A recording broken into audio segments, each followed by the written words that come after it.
Hola chicos de la cripta, he escuchado muchos de sus videos y por fin me he animado a compartirles algo, que si bien yo no viví estas experiencias en carne propia, sí le pasó a una persona muy cercana a mí como lo fue mi esposo. En esta ocasión les quiero contar dos experiencias que le sucedieron a mi esposo, que en paz descanse. Él, desde el día que nos casamos, fue militar y lo continuó siendo hasta el día que se jubiló.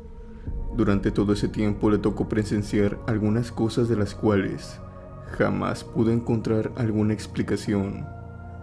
Todas estas me las ha contado a mí, así que tengo muchos relatos los cuales podría compartirles a ustedes y a toda la comunidad. Pero por ahora les quiero contar dos, las cuales me parecieron las más interesantes que ha vivido. Todo comienza cuando en una de sus tantas guardias que, como saben, a los militares a veces los mandan hasta los lugares más recónditos de una zona específica, por diversas razones.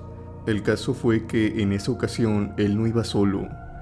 Los habían transportado a él y a cerca de 30 elementos más, en un enorme camión militarizado. Los dejaron a un costado de la frontera entre Guatemala y México, para vigilar esa zona de la frontera.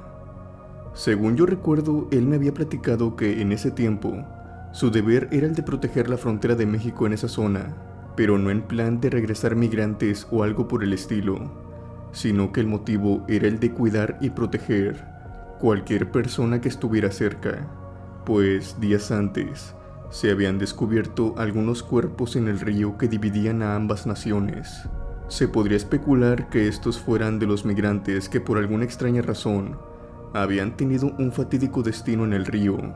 Pero esto no era así, ya que también se habían descubierto los cuerpos de personas mexicanas sin vida.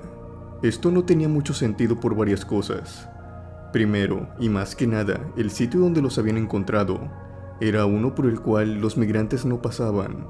De hecho, ni siquiera había una localidad cerca de donde pudieran venir los cuerpos de los mexicanos, lo cual cerraba muchas posibilidades de encontrar una respuesta rápida. A mi esposo y al resto los habían dejado entre puro monte y terreno escabroso. Si bien algunos creían que estos cuerpos podían haber sido arrastrados de otros lugares, esta creencia no tenía muchos fundamentos, ya que nadie en localidades cercanas los reportaban de un lado o de otro. Simplemente cuando los cuerpos eran descubiertos y daban el aviso, nadie los reconocía. Al registrarlos, estos no poseían ninguna identificación, por lo que era muy difícil identificarlos y saber de dónde provenían. Además, tengo que aclarar que esto sucedió hace muchos años atrás, por lo que las redes aún no tenían la potencia ni el alcance de ahora. Cuando se levantó la investigación acerca de esto, fue cuando alguien de otro estado había identificado el cuerpo de una de estas víctimas como un familiar suyo. Cuando se empezó a dar aviso a casi toda la república, varios cuerpos fueron reclamados por familias. Esto levantó muchas sospechas, ya que estos cuerpos venían de diferentes estados de la república y habían desaparecido con solo meses de diferencia entre uno y otro. Debido a esto fue que los militares fueron enviados, pues se rumoraba que esto podía deberse a un cártel o también a un grupo de secuestro o de extorsión que simplemente descartaba a sus víctimas en el río. Aunque esta creencia de igual manera tenía una falla enorme, pues por ninguna de estas personas habían pedido rescate, y mucho menos estaban ligadas al crimen organizado. Simplemente habían desaparecido para aparecer muchos kilómetros más hacia el sur, flotando en este río. Una vez ya poniéndolos en contexto de aquella situación y de lo que se estaba viviendo en ese momento, ahora toca contarles lo que mi esposo vivió cuando se encontraba cuidando aquel río. Él y los demás militares se dispersaron por lo largo del río, muy cuidadosamente por las áreas donde se les habían encomendado cuidar, y plantaron vigía por los siguientes 2 días en los cuales no sucedió nada. Pero en su tercera noche de servicio, fue cuando empezaron a suceder las cosas inexplicables. Mi marido cuenta que se encontraba a orillas del río, igualmente como la mayoría de sus compañeros, cuando de pronto empezó a escuchar el sonido como de un grito ahogado, que provenía del río, sino que del otro lado de este. En un principio creyeron que por fin habían encontrado la causa de toda la investigación, pero cuando trataron de buscar todos juntos, No pudieron encontrar un lugar exacto de donde provenía aquel sonido. Mi marido me explicó lo siguiente, y es que cuando él se desplazaba un poco a la derecha para seguir el ruido, este de repente se escuchaba hacia la izquierda, y cuando cambiaba el rumbo para dirigirse a la izquierda, este ahora sonaba hacia la derecha, como si esto extrañamente estuviera jugando con ellos. Mi esposo no era el único al que le pasaba esto, sino que a todos por igual le sucedió, llegando a confundirlos mucho, y a otros les provocó un miedo enorme, pues empezaban a sospechar que esto se trataba de algo paranormal. Después de ir en varias direcciones sin sentido durante unos minutos, tomaron la decisión de adentrarse dentro del río para ver si de esa manera pudieran por fin localizar de dónde provenía aquel grito. Solo unos pocos adentraron, entre ellos mi esposo. Dice que al irse metiendo cada vez más en este río, el agua de este río sentía como pasaba de una temperatura normal a ir bajando poco a poco, al grado de sentirla totalmente helada. Mi esposo sentía los dedos entumecidos e incluso empezó a exhalar vapor por su boca. Realmente en cuestión de escasos minutos, el agua había pasado de temperatura ambiente a un par de grados bajo cero. Si de por sí esto que les cuento fue suficiente para que mi esposo y otros más quisieran salir del agua, a toda esta situación se le agregó el hecho de que aquel grito súbitamente se dejó de escuchar, y por unos instantes el silencio predominó en el lugar. Pero de nuevo algo se escuchó entre la oscuridad, y era un susurro. Mi marido me explicó que era como si una mujer le hablara al oído. Escuchaba y sentía la voz como si ésta se encontrara pegada a su oído. Incluso sentía lo caliente de su voz cuando exhalaba el vapor cuando le hablaba.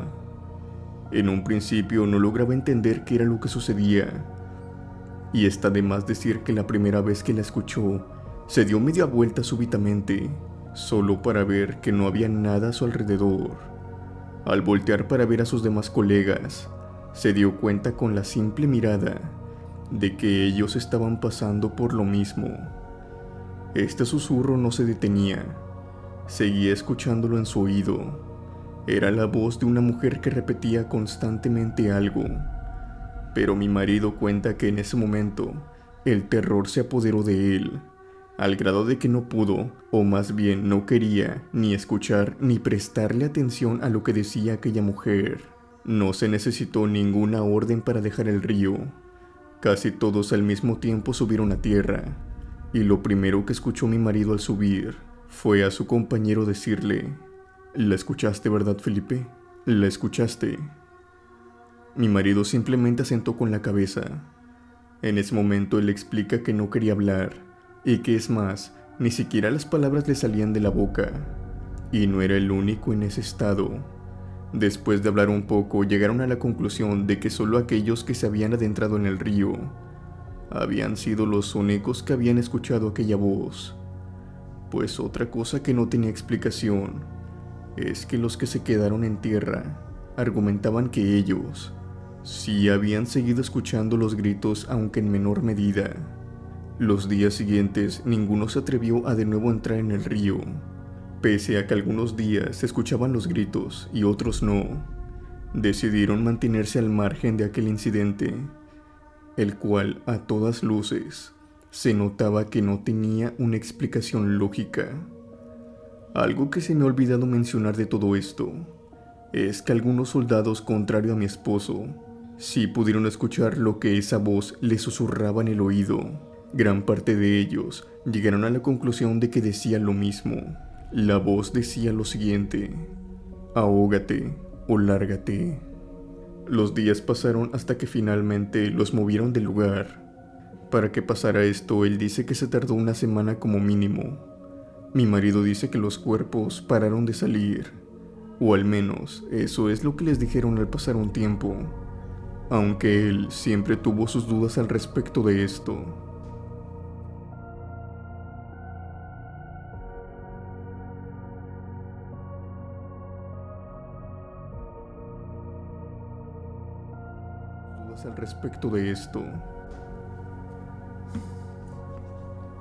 Otra experiencia que le sucedió a mi esposo es mientras se encontraba en la base militar. Como les dije antes, él toda su vida estuvo en el ejército, por lo que debido a esto, desarrolló varias amistades con militares de varios estados. Y a veces, por cuestiones laborales, estas amistades eran movidas hacia otro lugar o él mismo era mandado hacia otro lugar de la República. Pero cuando se reencontraba con uno de sus viejos amigos, se saludaban y se ponían al día de lo que les había pasado en sus vidas. En aquel tiempo, cuando llevaba apenas 3 años sirviendo en el ejército mexicano, desarrolló una muy buena amistad con un militar el cual se llamaba Emilio. De hecho, él me contó que ellos dos habían entrado al ejército al mismo tiempo, por lo que se volvieron muy buenos amigos al pasar el tiempo. Como sucede muy a menudo, más temprano que tarde los tuvieron que distanciar, pero esto en ningún momento llegó a afectar en su amistad. Incluso en varias ocasiones, cuando les tocó estar en descanso al mismo tiempo, lo llevó hasta nuestra casa. Así que conocí a Emilio y fui testigo de la enorme amistad que había entre los dos. Una vez diciendo esto, creo que la siguiente experiencia cobra demasiado sentido. Y al menos lo que me dijo mi esposo, le creo totalmente. Él se encontraba dormido cuando todo esto pasó. En ese momento, a Emilio lo habían movido hacia otro batallón de infantería, por lo que ni siquiera se encontraba remotamente cerca a él, sino que se encontraba incluso hasta otro estado. Mi esposo cuenta que se encontraba dormido, cuando de pronto sintió como alguien lo movía de su lugar para que se despertara. Dice que sintió perfectamente como una mano lo movía de izquierda a derecha, y escuchó también perfectamente la voz de Emilio que le decía: «Despiértate, Felipe, despiértate». Mi marido incluso se levantó diciendo: «¿Qué quieres, Emilio?». Pero al poder abrir los ojos dijo que no pudo ver nada.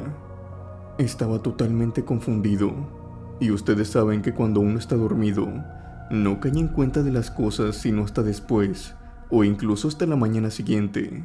Mi esposo en ese momento creía que Emilio se encontraba en el batallón, cosa que no era así, por lo que se volvió a acostar sin prestarle atención a esto. Al poco tiempo de nuevo lo trataron de despertar, pero él dice que esta vez fue diferente. Pero lo que pasó fue que, al despertarse, vio claramente a Emilio frente a él. Dice que Emilio le dijo que se levantara y que lo siguiera.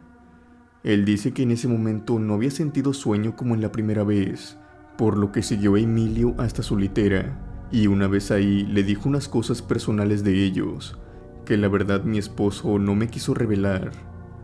Pero todo esto se lo decía como si le estuviera pidiendo algún tipo de favor. Una de estas cosas era que le encargaba que se cuidara mucho, y que si podía darle a su esposa un dinero que él personalmente había guardado en uno de los cajones de su litera. Mi esposo recuerda cómo exactamente Emilio sacó el cajón y después lo abrió para sacar el dinero.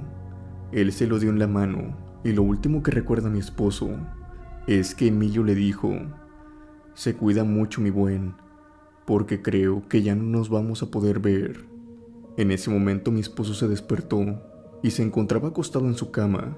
Después se levantó y fue directamente a la litera de Emilio. En ese momento fue cuando cayó en cuenta de que Emilio se encontraba en otro lugar. Sacó el cajón que Emilio le había mostrado y lo abrió para buscar en el estuche del cual había sacado el dinero. Para su sorpresa, el dinero se encontraba ahí. Durante todo el día, él dice que solamente esperaba una noticia que rogaba a Dios no llegara. Pero inevitablemente, como él creía, sucedieron las cosas. La noticia del fallecimiento de Emilio le llegó, y en ese momento supo que su amigo había venido a despedirse de él y darle un encargo muy importante, que mi esposo cumplió rápidamente. Días después dice que volvió a soñar con Emilio, y que éste estaba agradecido por todo. Ese día, mi esposo tuvo una sonrisa todo el día, pues dice que vio a su amigo muy feliz en su sueño. Dice que Emilio por fin estaba en paz. Incluso mi marido, días antes de que falleciera, me dijo que no tenía miedo a partir, pues tenía un camarada del otro lado y estaba muy seguro que le facilitaría su llegada. Gracias por recibir mis historias y espero mandarles más a futuro.